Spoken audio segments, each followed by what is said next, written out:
Training of ASEAN Master Assessors for Housekeeping Division and Common Core Competencies was held from 4th to 14th of December 2012 in Bali Tourism Institute, Nusa Dua, Bali. This training course is supported by ASEAN Secretariat and AADCP-2. The training course was conducted by William Anglis Institute, who has been involved in developing common ASEAN tourism curriculum and housekeeping toolboxes. Through this kind of training activity, it is hoped that the mutual recognition arrangement for MRA on tourism professionals can be further implemented by all ASEAN member states based on the commitment established.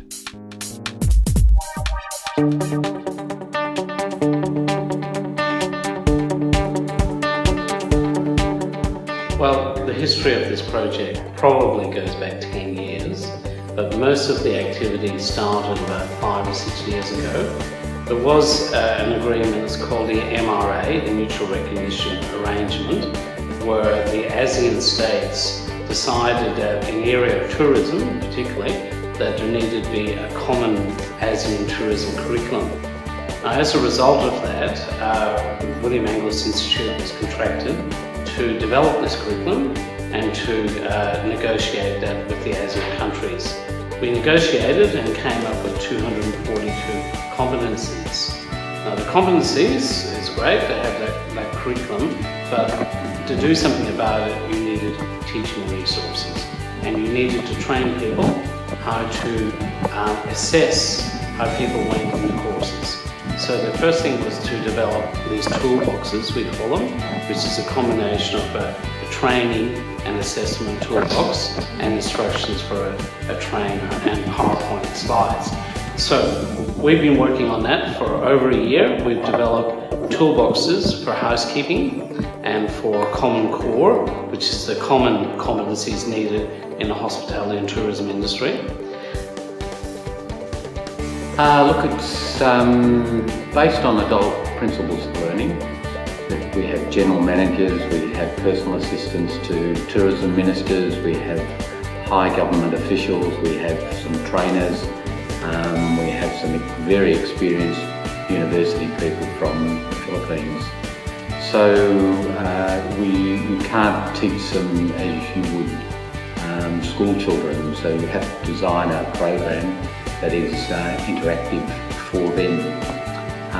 That's what we set out to do.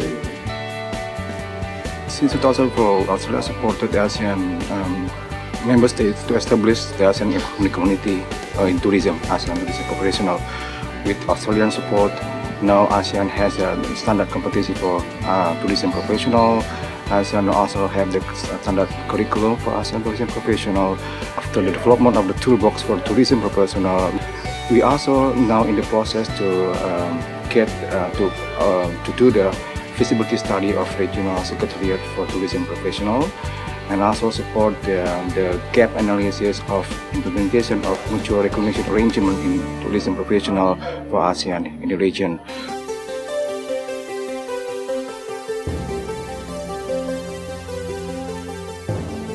William Anglis Institute is a hospitality and tourism training provider in Melbourne. They were commissioned by ASEAN to develop the regional qualification framework and recognition system on tourism.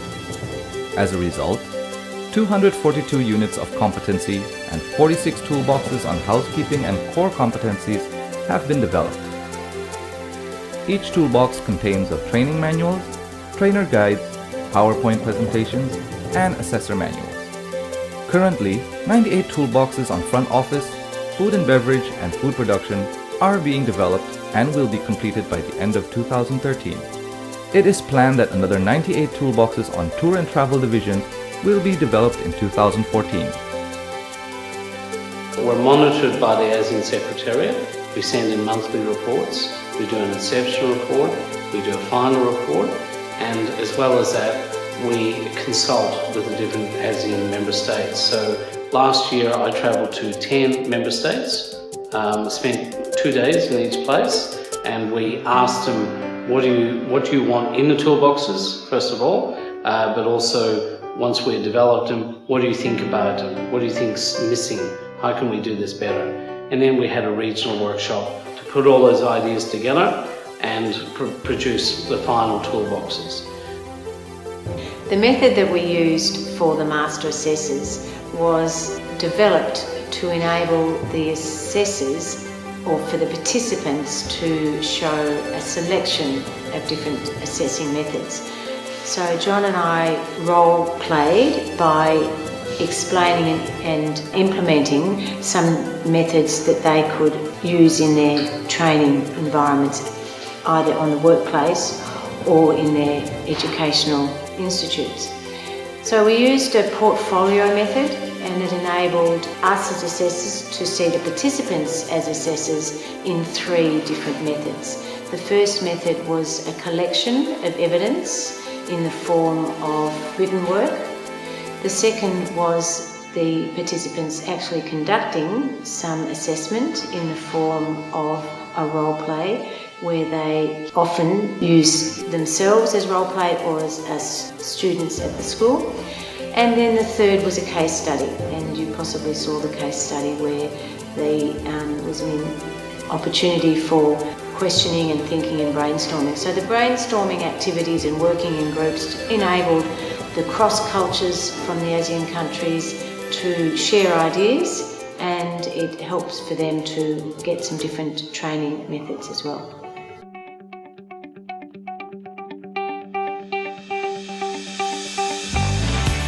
So our role was to move some of their knowledge and put it to focus on the ASEAN competencies and the use of the assessor manual within the toolbox. So in trying to design the program, we used a portfolio method. Now the portfolio had 10 activities in it. Those 10 activities required the student to collect information and demonstrate that they had knowledge of the ASEAN system.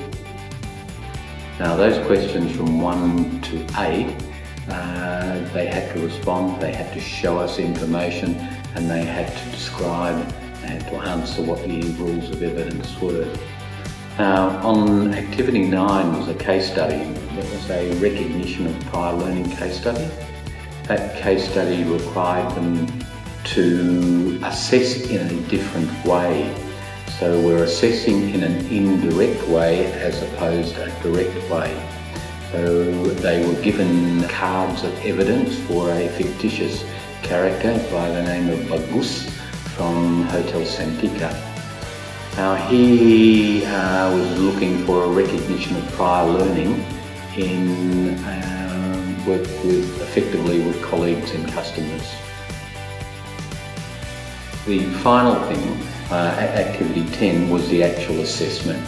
So we ran activities 9 and 10 concurrently, and that was the means of the teaching method.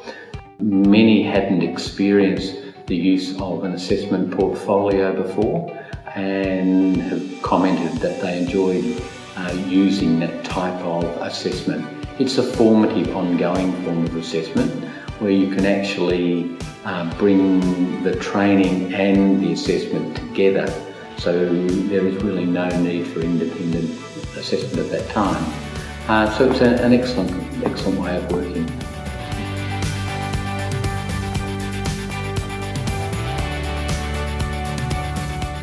We drew from that experience of working from it independently to where we put them into a group which simulated 4 other assessors, and then they had to discuss why they had given Bagus a competent or not yet competent, which I think rightly mirrors what happens with assessment processes. They also had to argue a case, and then each group had to do a presentation. But the process was over 3 days, so we were running 3 concurrent activities over that day. So this way we devised a scheme where some would be conducting practical assessments in the Langon Spa Hotel in those rooms. Students from STP were the trainees and our students were the assessors. Judy would assess them and give feedback to the assessor. Now, whilst 7 people were at Langon Spa doing that training, I will be doing some more knowledge-based assessment competencies. So one-on-one we went through the same process. So what were the rest of the students doing? Well, they were doing the case study or they were preparing their portfolio of events. So everyone was occupied going through 3 stations, if you like, over 3 days. So it was quite interactive and it moved from one building to another building, which was important. We assessed by their written work, which was an indirect assessment. We assessed by direct method, which was interviewing and listening and observing with a checklist, and finally by their case study, which was another indirect form of assessment.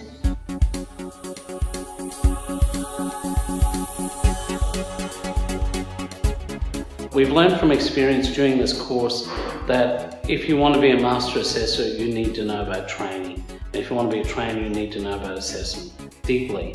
So we felt that really we could do master trainer and assessor training together over a 3-week period, and then people can choose which area they want to go in, but they would be competent to work in both. That will be one of our key recommendations.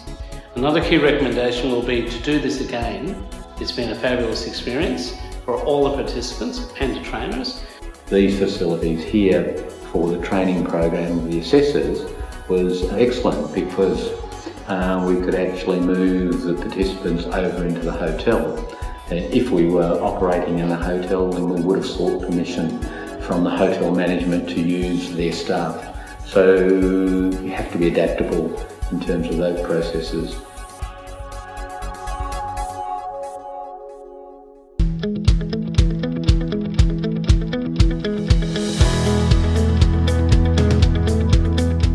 One of the, let's say, the objective of the IC in the economic pillar is to facilitate the movement of the business people, the skilled laborers and the talents.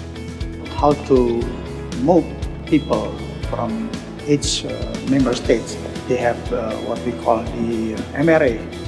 So what we recognize is the qualification of the tourism professional, which is provided by the certificate of competence, which is based on our ASEAN Common Competence Standard and Tourism Professional, as well as the CITC, because this is the basic of the MRA. Very well, very well. They gained in confidence, they learned different methods, and they are all competent assessors. It definitely was watching their confidence grow and the ability for the participants to share and brainstorm and try different models. Their method of assessment has generally been rather stagnant or step by step, and they felt confident to try new methods. So that was the most rewarding for me, yeah. So the question of participants were excellent. The success of the program really it depends on what they put into it. That's what we set out to do, and that's what the students did. They participated more. They needed to apply the information. They were given opportunity to apply it. They applied it. So all in all, from my perspective, mission accomplished. This is, I just to say, is very excellent training course because I can earn more everything about the master assessor. We have to provide a lot of skill knowledge to demonstrate the assessment in our country for the ASEAN tourism standard competency. It's very important to increase our knowledge related how we conduct training and how we conduct assessment for certification. We're looking for the standard. We want to increase more the mobility, the skill levels to across to the countries among the member ASEAN. And especially I have learned from this training course is competency-based training and competency-based assessments. The program is very effective because the topics we have discussed is segmentized as the participants progresses. There are lots of activities where we can reinforce what we have learned in the training. I would like to say thank you for the William Great Institute too, because I can earn benefit more from this program. I can use the knowledge to transfer to our teacher and our student in my country, especially in Office of Vocational Education Commission.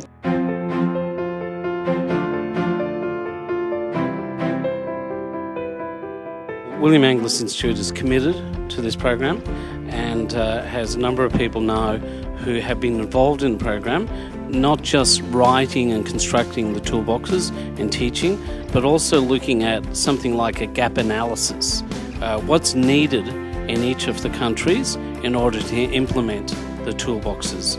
So, that was one project we've done. We're also involved in a project to establish a regional secretariat for tourism. For Indonesia, of course, our master trainers will assist our ASEAN member states to provide more trainings to the candidates in our region, so we can have more trainers and also users that will meet with the standard. Because at the time we try to provide this training based on our ACC STP as well as our CATC.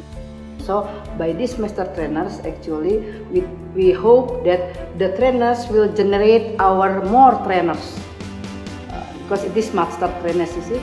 And for Indonesia itself, it is also our key person to deliver our trainings in housekeeping division nationwide. Australia's continuing support to ASEAN in the next future program through the ASEAN Australia Development Cooperation Program Phase 2, we will help ASEAN tourism professional to get the standard that they need for the tourism industry, because we know that tourism plays an important role for ASEAN economy, and then with developed tourism industry, it will boost economic growth and then also drive change across the ASEAN region. Australian support to the tourism professional is part of ASEAN Assistance for ASEAN to establish ASEAN Economic Community by 2015. As I said before, that tourism plays an important role in ASEAN economic. So we are sure that with our Australian support, then ASEAN Economic Community by 2015 will be able to achieve in the tourism sector. So this is a good sector that mostly people and also stakeholders in ASEAN see the benefit and really committed to progress the ASEAN tourism industry. Many people in ASEAN, especially for industry people, will, let's say, know, also master and implementing all these standards in order to be recognized by other member states through this MRA, because we recognize their competence so they can move easily to other countries. Because in every member states, they have their own national standard. So that's why, based on their national standard also, we formulate what we call the ASEAN Common Competence Standard. So during the Master Assessor training, as well as Master Trainer training, so they know, they master this all standard. Of course, at the beginning, only for the housekeeping department, housekeeping labor division. But later on, because we are going to have also the Master Trainer and Master Assessor program for other 6 labor division. So we do hope that by 2015, we will have all these Master Trainer and Master Assessor, and as well as we are doing the training program not only in each member state but also regionally. So every Master Assessor and Master Trainer should ready to, let's say, to do a service to other member states.